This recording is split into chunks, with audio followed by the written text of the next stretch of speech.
नमस्कार मित्रों, मैं हूं डॉक्टर हरिनिवास और आप इस समय सुन रहे हैं महाकवि भर्तृहरि का वैराग्य शतक।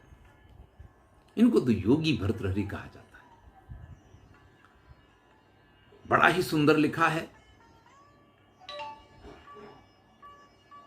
आप ये सब सुन रहे हैं, आपको आनंद भी मिल रहा होगा। अगर आपने चैनल को सब्सक्राइब नहीं किया तो सब्सक्राइब कर लीजिए। वैसे ये सब मैं बोलता नहीं हूं, लेकिन मुझसे कई बार कहते हैं हमारे टीम लीडर कि आप बोला कीजिए, जरूरी है, इसलिए आज आपसे कह रहा हूं। तस्मादनंत मजरम परमम विकासी तद ब्रह्म चिंतय किमे भीरसद विकल्पई यस्यानुषंगिण इमे भुवनाधिपत्य भोगादया कृपण लोकमता भवन्ति। भैया, इस संसार में ये जितनी मोह माया जन्य सिद्धियां, समृद्धियां, चाहे वो अजर होना हो, चाहे वो अमर होना हो, जो संभव नहीं है, लेकिन फिर भी लोग कोशिश करते रहते हैं। हमारी तरह बाल काले करके बैठेंगे कि युवान दिखने चाहिए, तरह तरह के प्रयास करेंगे अजर दिखने के लिए। अमर तो व्यक्ति खुद को मान ही लेता है, क्योंकि तैयारी तो इसी तरीके से करता है कि उसको कुछ होना ही नहीं है।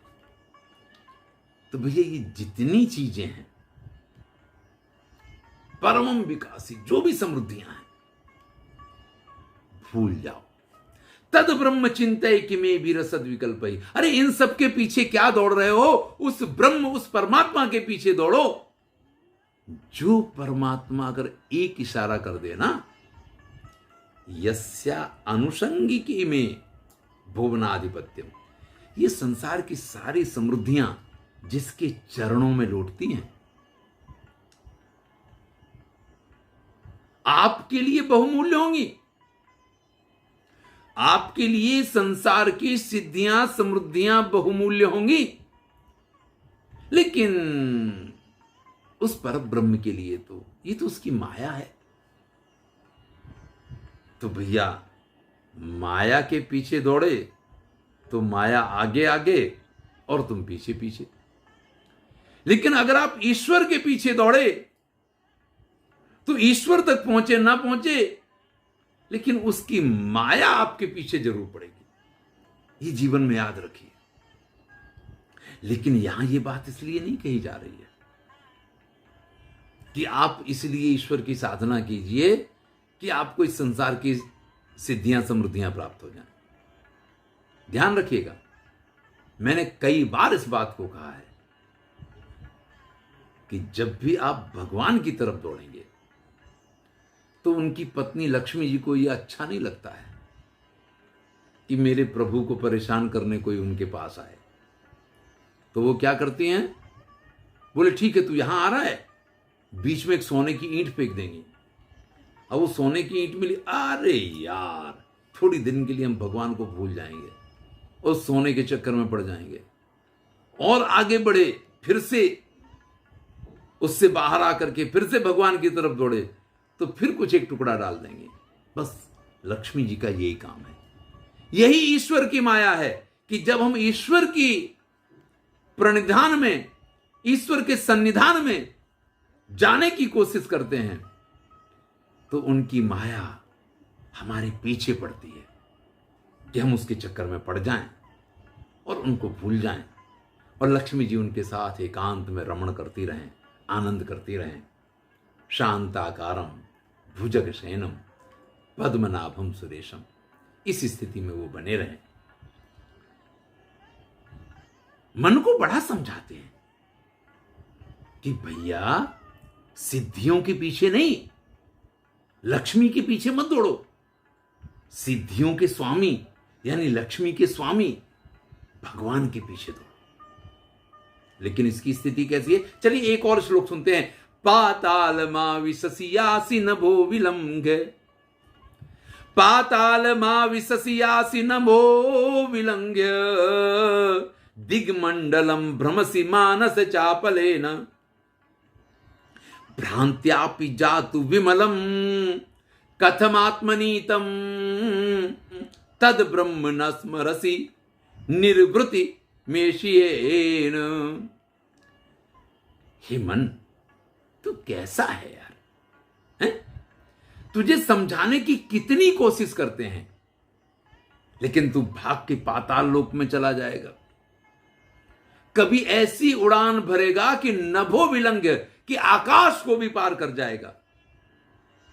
चारों दिशाओं में भटकेगा, यहां दौड़ेगा, वहां दौड़ेगा, दौड़ के अमेरिका चला जाएगा, वहां के राष्ट्रपति से मिलके आ जाएगा, दौड़ के रसिया चला जाएगा, वहां पुतिन से मिलके आ जाएगा। कहां कहां, यानी मन में कल्पना आती है, उस प्रकार से मन के घोड़े दौड़ते रहते हैं। मानस चाप लेने, कितनी चपलता, कितनी चंचलता, कोई सीमा है? कभी पाताल में चले गए, कभी आकाश से भी ऊपर उड़ गए, कभी दिशाओं का अंत आ जाए लेकिन अपनी कल्पना का अंत ना आए। इस प्रकार से चपलता के साथ तू दौड़ता रहता है। भ्रांत्यापि चात विमलम कथमात्, लेकिन कभी भूल से भी तुझे उस परब्रह्म परमात्मा की याद क्यों नहीं आती है?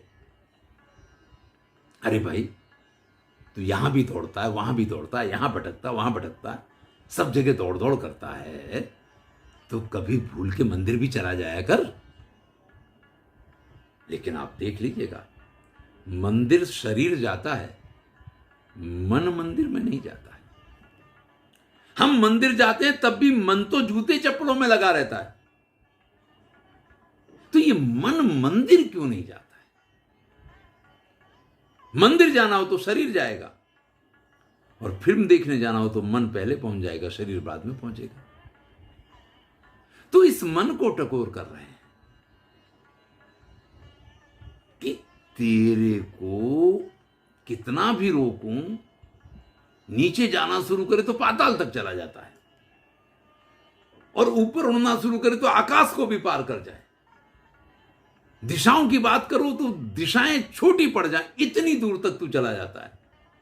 लेकिन भूल के भी तुझे उस ब्रह्म की याद नहीं आती है। किस ब्रह्म को?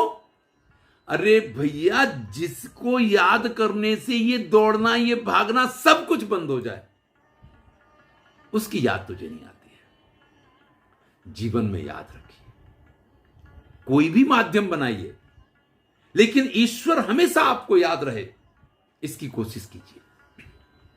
हमारे गुरुजी रामजीलाल शास्त्री करौली वाले पंडित जी, मथुरा में मैं उनके पास रहता था। बड़ी छोटे छोटे सुंदर सुंदर वाक्य बोलते थे।